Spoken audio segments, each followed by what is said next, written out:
13 मई यानी कल का दिन बहुत ऐतिहासिक होने जा रहा है। भारतीय जनता पार्टी की धड़कनें अभी से बढ़ने शुरू हो गई है और बीजेपी के तमाम नेता परेशान है। कर्नाटक में उनकी सरकार बनेगी या नहीं बनेगी, और वहीं कांग्रेस पार्टी जश्न मना रही है और कांग्रेस पार्टी ये कह रही है कर्नाटक में वे लोग पूर्ण बहुमत की सरकार बनाने जा रहे हैं। नमस्कार, मेरा नाम है नवीन कुमार नंदन और आप देख रहे हैं नेशनल दस्तक। आपने देखा किस तरीके से कर्नाटक में विधानसभा के चुनाव हुए।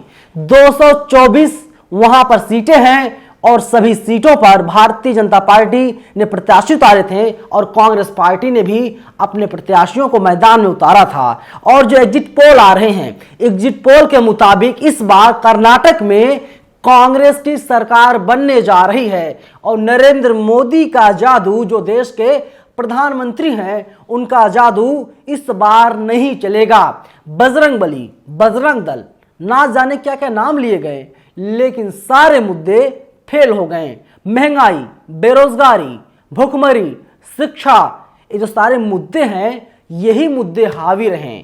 वहां के जो युवा हैं, पढ़े लिखे नौजवान हैं, वे लोग नौकरी की मांग कर रहे हैं। वे लोग कह रहे हैं कि हमको नौकरी चाहिए। उनको हिजाब विवाद से कोई मतलब नहीं है, उनको बजरंगबली, बजरंग दल से कोई मतलब नहीं है। यानी बजरंगबली भी भारतीय जनता पार्टी का बेड़ा पार नहीं करवा पा रहे हैं, नैया पार नहीं हो पा रही है। भारतीय जनता पार्टी के तमाम दिग्गज नेता, चाहे जेपी नड्डा साहब हों, चाहे अमित शाह हो, चाहे नरेंद्र मोदी हो, तमाम लोग वहां पर गए थे। वहां पर अलग तरीके से माहौल बनाने की कोशिश की जा रही थी, लेकिन वहां की जनता ने कहा देखिए हम लोगों को रोजगार चाहिए। अमर उजाला की मैं आपको खबर दिखा रहा हूं। अमर उजाला लिखा है 224 विधानसभा सीटों पर कुल 2615 उम्मीदवारों ने नामांकन किया है। इसमें 901 निर्दलीय हैं। भाजपा ने सभी 224 सीटों पर अपने उम्मीदवार उतारे, तो कांग्रेस ने 221 सीटों पर, जेडीएस के 208, आम आदमी पार्टी के 208, बसपा के 127 प्रत्याशी मैदान में हैं। समाजवादी पार्टी के 14, एनसीपी ने 9 प्रत्याशियों को उतारा मैदान में। अन्य राजनीतिक दलों के 669 प्रत्याशी चुनाव लड़ रहे हैं। और जो रिपोर्ट है ये 10 मई की रिपोर्ट है, रात के 9 बजे की। लेकिन जो एग्जिट पोल आया है, अमर उजाला साफ साफ लिख रहा है कर्नाटक के एग्जिट पोल में कांग्रेस का दबदबा है। तमाम टीवी चैनल्स हैं, Aaj Tak, News 24, Zee News, Times Now India TV, News Nation, Asia Net, TV 9, ABP News, Republic, इन लोगों ने लगभग कांग्रेस पार्टी को जिता दिया है। आज तक ने जो एग्जिट पोल किया है 122 से 140 सीटें कांग्रेस को यहां पर मिल गई हैं। और वहीं जो जी न्यूज़ ने किया है 103 से 118, जबकि पूर्ण बहुमत की सरकार बनाने के लिए वहां पर 113 सीटों की जरूरत है। इकलौता चैनल है न्यूज़ नेशन, जिसने कांग्रेस को 86 दिया है, भाजपा को 114 सीटें दी है। यानी यहां पर न्यूज़ नेशन जो है के लिए भारतीय जनता पार्टी की सरकार बनवा रहा है। बाकी जितने चैनल्स हैं वे लोग कह रहे हैं कि इस बार कांग्रेस पार्टी कर्नाटक में आती हुई दिखाई दे रही है। ये रही बात कर्नाटक की। इसके अलावा उत्तर प्रदेश में भी 2 फेज में चुनाव हुए।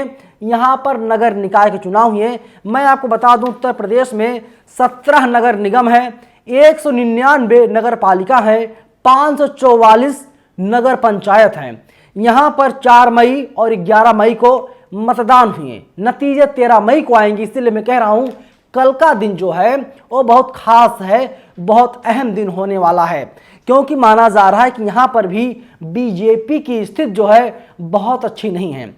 जिस तरह से कर्नाटका में चुनाव के समय कर्नाटका की सम्मानित जनता ने भारतीय जनता पार्टी की 40% भ्रष्टाचार सरकारा को गिराने का काम किया है, पूरे प्रदेश में लगातार जो महंगाई चरम पर रही, बेरोजगारी से कर्नाटका के युवा तबाह हो चुका है, और वहां की जनता ने स्पष्ट तौर पे भारतीय जनता पार्टी को बदलने का काम किया है। जिस तरह से जो एग्जिट पोल के नतीजे बता रहे हैं, मैं कह सकता हूं कि ऐसे ही उत्तर प्रदेश में इस बार का मतदान जो मूलभूत सेवाएं हैं उनको लेकर के पड़ा है।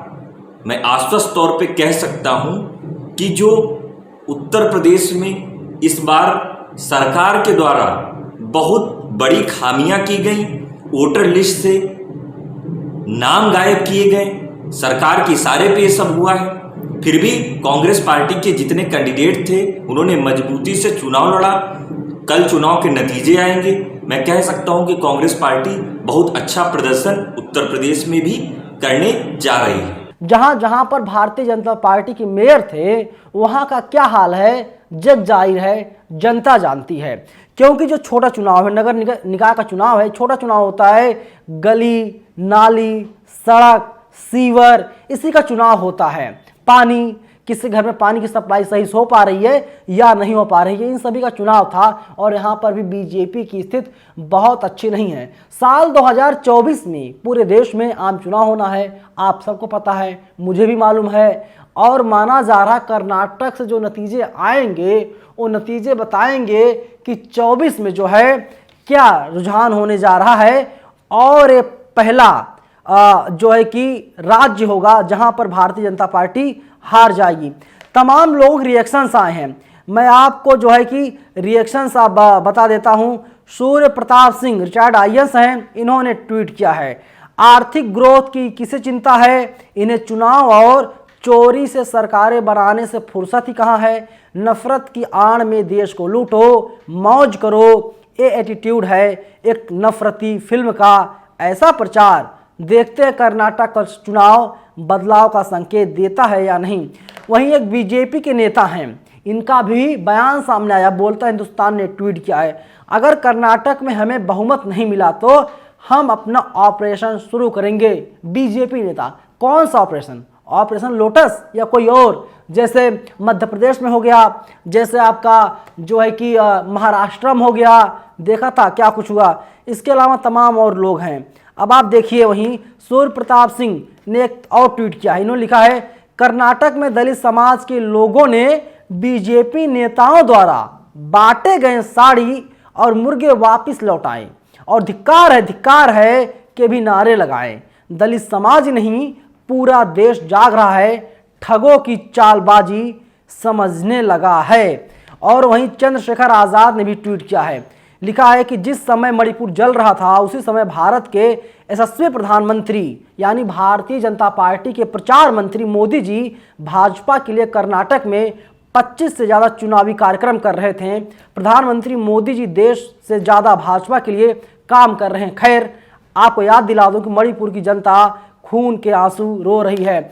वहीं अगला ट्वीट आया सूर्य प्रताप सिंह का, इन्होंने लिखा है, चलो जल्दी करो, कर्नाटक से अपना बोरिया बिस्तर बांधकर गोदी मीडिया गंदगी फैलाने राजस्थान पहुंचो।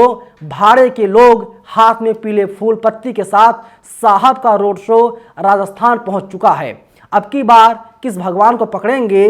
गाली, सांप, बिच्छू, मां, सेना, पाकिस्तान, मुद्दों का पिटारा तैयार है। क्योंकि आपने देखा था कर्नाटक में जब चुनाव हो रहे थे वहां पर किस तरीके से बजरंग बली का नाम लिया गया, और बजरंग बली भी लग रहा है इस बार बीजेपी की नैया है उसको पार नहीं लगवा पाएंगे।